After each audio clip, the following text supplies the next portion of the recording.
Okay guys, I hope you're all well. Now, in the arm wrestling world, there's been a lot of things going on the last few months and still to come, I'm sure. But I feel like the majority of fans just want to see good matches and enjoy watching them. So I'm going to cover a few of the points that have already happened and a few things that might well happen. But just before I do, I want to thank you all for your support. I get an overwhelming amount of positive reception from you guys in the sport. It's not unnoticed, it is appreciated, and I am going to go over, amongst other topics, some of your comments left all over YouTube. Hello, allies of the sport. A little over 7 weeks ago, Engin Terzi resigned from the league. Since then, we've had several conversations about working together. It's gone nowhere. So negotiations between Engin and me have come to an end. We wish him all the best. I think it's important that you hear the facts straight from me. The Eastern athletes in particular have been given a lot of misinformation. So yesterday, Robert, the owner of East vs West, made an official announcement that Engin would no longer be part of the league, that negotiations had come to absolutely nothing. Probably that was a bit of a surprise to some of you. It was to me too. I was expecting the other way round. It sounded like that they were coming close to a deal. So it's big news. I don't want to dwell on all of that. I've made it known that I found Engin an impossible person to work with, as has so many other people. The fact is, it hasn't worked for the new ownership with him, and so it has to move on without him. That's the way it's going to be, and so now it's best to look positively at how that might work out. So there's a lot of things to happen, isn't there? I think a lot of the Eastern athletes were expecting Engin to carry on there, and suddenly there's the news that he's not. So we don't know what their reaction is going to be. We don't know how that's all going to pan out. So there's a lot of building of relationships to do there between the new ownership and the Eastern athletes that had some problems. There's also the fact that new leagues are starting up, probably most notably Georgia versus the West. How is that going to play a role in everything? And what will Engin's role be in any other leagues forming going forward, if any? There's a lot of things going on that are telling me that I should just take a small step back. So the next event is Switzerland, and the one after that I believe is Atlantic City. I might not see myself on the East versus West competition table for a bit. There's also the fact Devon Larratt has announced today that after this Colorado competition this weekend, he's planning to take probably the rest of the year off, the next two East versus West events. So where does that leave the sport? Where does that leave the league? And what does that mean about Devon versus Vitaly, which Devon says will be his next match? Very briefly about my time at King of the Table and it coming to an end. I don't want to go into this in detail because it's an ongoing topic, but all I can tell you was that I had inconceivable differences with both Engin and Core Sports. And so it was after King of the Table 9, we parted ways. Now, as everybody knows, up until that point, everything was fine with King of the Table. There's never been any suggestion that any athletes weren't paid at that point. Factually, everybody was. There's been problems after that when Core Sports had total ownership. I have no idea about the deal they did with the current East versus West. It's not my business. I'm not involved in it. I just hope that whatever the truth is, whatever happened, it gets resolved, because all athletes should always get paid as they were promised or as they were guaranteed for matches they pull in.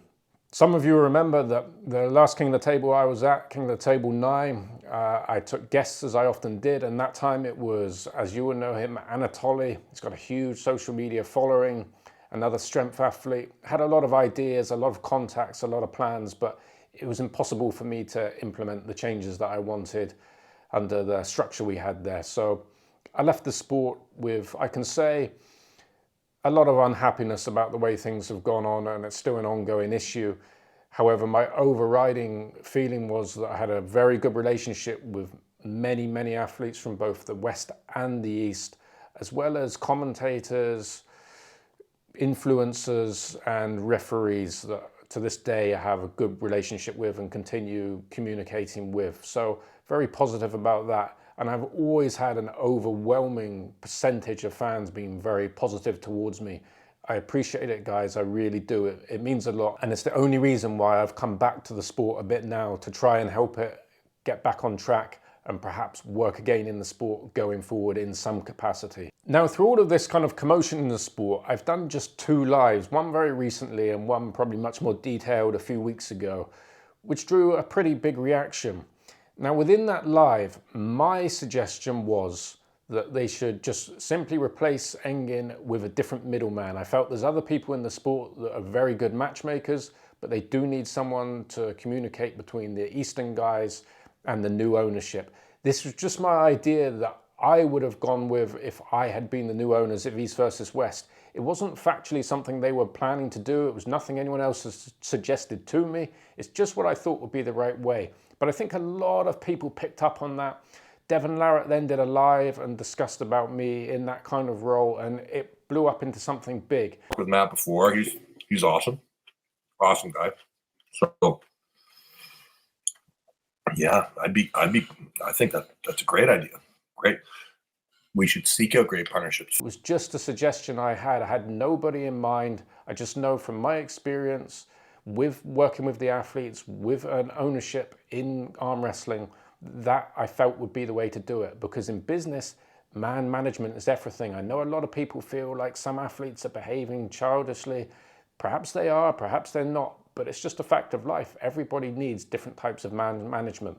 But it was just my suggestion, and it's blew all out of proportion, I would say, that people thought that's the only option and that's what they're looking to do at East versus West. It was just simply my idea, my suggestion. That's all. Nothing more, nothing less. So as always, in the arm wrestling and strongman world, when any videos are made on YouTube, my name often comes up. Can be positively, can be negatively, can be something in between. But there's a lot of comments, so I thought just for a bit of fun and perhaps also to help with transparency, I'll pick out a few positive comments and a few negative comments and just reply to them. So there's a number of channels, of course, who will clip content when I say something, take a soundbite and put it out there. Sometimes I'll respond with a comment on their video, other times I won't.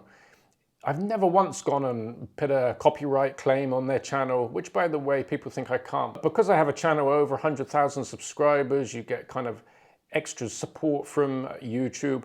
I actually could go in and do that, despite what people think about fair use and things.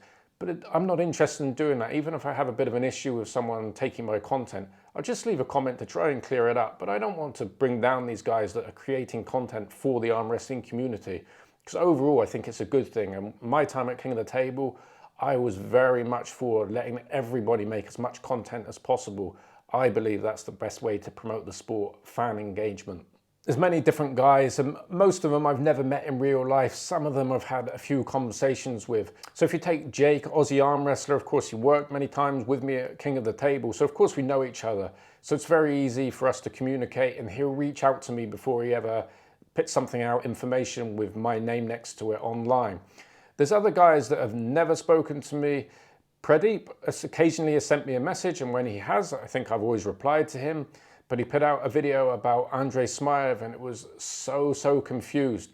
I think he was genuinely trying to put out legitimate news, but all I would say is if these guys reach out to me, I will try to answer their questions so that they can inform you guys with correct news, because in the end you had a situation where he said I was saying he would pull someone called Dennis, and Dennis is my business partner in Siberia, is not even a sportsman. There's a lot of confusion, even over things that Smaev has said that he had no intention at all of pulling an arm wrestling. Well, he told me he did, but because of all this confusion with East versus West and the way it's been portrayed in the Russian media, Smaev said, well, what's the point? They don't pay anyone, there's huge problems, they don't respect people, I've got no interest in it. So things get confused, but with all these situations, things can change. Now that East versus West is settling down, perhaps there'll be an opportunity again to go back to that with Andre and see what we can do. But I would always say to anyone making content, reach out to me. I'll always try to find a few minutes to answer your questions so that you can give your audiences information that is based on factually correct information. But for all the guys making content, again, I think it's a net positive for the sport. I'm all for it. Robert Baxter made his official announcement. I put a comment there, 12 hours ago, 784 likes, 40 comments, so a lot of reaction. I think all the likes on that prove that the community is very positive always about the things that I have to say, and once again I'm very grateful for that. And amongst the comments there, it's mostly positive, but there's a couple negative ones. So let's explore what people are saying and see if they're making valid points or if I can help clear up some information. A positive comment, Robert, Matt Rhodes to be in control of Eastern athletes, and I think this will actually come back together and stay together. Again, I've already touched on this subject. It was just my suggestion that perhaps they need someone as a bridge, someone that perhaps those guys respect and that will act on their behalf, but also understand how to communicate with new Western owners. It doesn't have to be me, but again, I'm always appreciative that you guys picked my name for this, but it isn't something I've actively seeked out. If I did, I would simply pick up the phone to them and talk to them. We're in contact anyway. We talk about Siberia. So obviously I'd have had that conversation if I wanted to. So that's where the confusion is. Draken Vor, someone that's very vocal anywhere my name comes up on the kind of mainstay channels on this new account that someone's created. Why Matt Rhodes? He's positioning himself as a middleman for Eastern athletes despite having no established relationship with the vast majority of them. Trust with the athletes is built over years and Matt hasn't put in the groundwork. His knowledge of the sport is limited and apart from a small group of Russian contacts, he has little recognition or credibility in the East. Well, I would say I have years of established relationship with many of the sportsmen, many of them like Levon and Dennis, these main guys in the sport I knew long before King of the Table and East versus West were ever created. And of course, that's on video and photos. It's not debatable. During this whole process, there's been problems. I have spoken to guys you would probably consider kind of the mainstays that have been vocally against some of the things that have been happening, namely kind of Kalina and Camille and people like Vitaly, Hermes. I've spoken to these guys, I've listened to their point of views and we have normal conversations. So again, it's a bit odd to say I don't know these people, don't speak to them. We're in constant communication, as I am with some senior referees through all of this, as well as guys in the West, as well as Schoolboy and his brother Alex. You saw we just did an interview with Lars Rhodes on my channel. I've known these guys for years. I said from the very beginning in this, I understand some of the genuine worries that the Eastern athletes have. I'm not against them. I understand where they have problems. I just don't agree with the way they went about this and the way that they thought the solution was only Engin. But about legitimate concerns they have, as I say, I believe they are fair and should be listened to. So it's not about taking sides. This comment overall is very much positive about me, but it does say Matt did try to reach East versus West and he didn't get a reply asking for his help. It's absolutely not true. Like I say, I've been talking to the ownership about Siberian Power Show. Matt Rhodes, yeah, we've been in talk with Matt Rhodes. He's yes, he's in Siberia. Matter of fact, he's actually inviting us to go over there and have a collaborative event with the Eastern European events. About the specific situation with Vitaly, I did begin speaking to him, but because I had no authority to from East versus West, I was just doing it for favors on behalf of the athletes, for the fans, to try and get him to America. But once I realized that so many different people were being instructed to speak to him or people talking on behalf of him, it was just pointless. So at that point, I stopped. Me and Vitaly said, look, let's just let them do things the way they want to do it and see how it pans out. As it did, Vitaly stayed in Siberia. He's out on his quad bikes and unfortunately not pulling in America. So that's just the way it went. But I have a good friendship with Vitaly. Everyone knows it over many years. We've done interviews together. Yeah, we're friends. I see him more than any of the other arm wrestlers in the world because we're often at different sporting things here in Russia. So that's the way it went. I don't believe he was trying to duck Devon. I think he was just confused and frustrated at the whole situation, as I think all the fans were and as I was. It wasn't clear what was happening, who really was in charge and what was going to be. But now Robert's cleared that up. I think that opens the doors for things to move onwards. So, Siberian Power Show. There I'm tournament director. We have one of the big strongman competitions, likes of Hafthor Bjornsson, Mateusz Kieliszkowski, JF Caron, all came this year, as did athletes from 8 other countries. I can get visas for absolutely anyone because I work with the sport ministry in Russia, which is where the visas are set out from. So there's no one else to go in between. So that's not even a question. It's slightly different from the Shore Classic in that we have the elite strongmen and arm wrestling is separate. It's not so much of a crossover. So the way I see it, if we were to host an East versus West tournament, it wouldn't be lots of strongmen competing in the arm wrestling. The strongmen would be doing the strongmen and the arm wrestlers would be doing the arm wrestling. That's the way I see it, but it would be up to East versus West to make the matches. Now, Devon said that he's going to take the rest of the year off, so of course Siberian Power Show is starting to look like a very logical possibility for Devon versus Vitaly. But I want to make the point that fans really want this match, and if I can help facilitate it in any way before Siberian Power Show in another country, I absolutely will. But again, no one has asked me to do that. But I'm not trying to stop that. I would love to have the match or the rematch or a different main event match at Siberian Power Show. To me, that's not important whatsoever. It doesn't rely on it being Vitaly versus Devon. That wasn't one of my conditions when I've had discussions with Robert and Dexter. It's just simply to host an East versus West event in the East and in a country which is full of high-level talent athletes already. So guys, thanks so much for your support as always. The majority is always overwhelmingly positive. There's always a few people that are gonna dislike what I do, dislike what I say. That's life, it's normal. I'm not taking that personally. It's no problem whatsoever. Nobody can like everybody. Everybody has their favorites. It's absolutely normal. So when people say something negative about me, you guys don't need to comment so much in defense of me either. Everyone's welcome to their opinion. This is the world we live in. It's okay.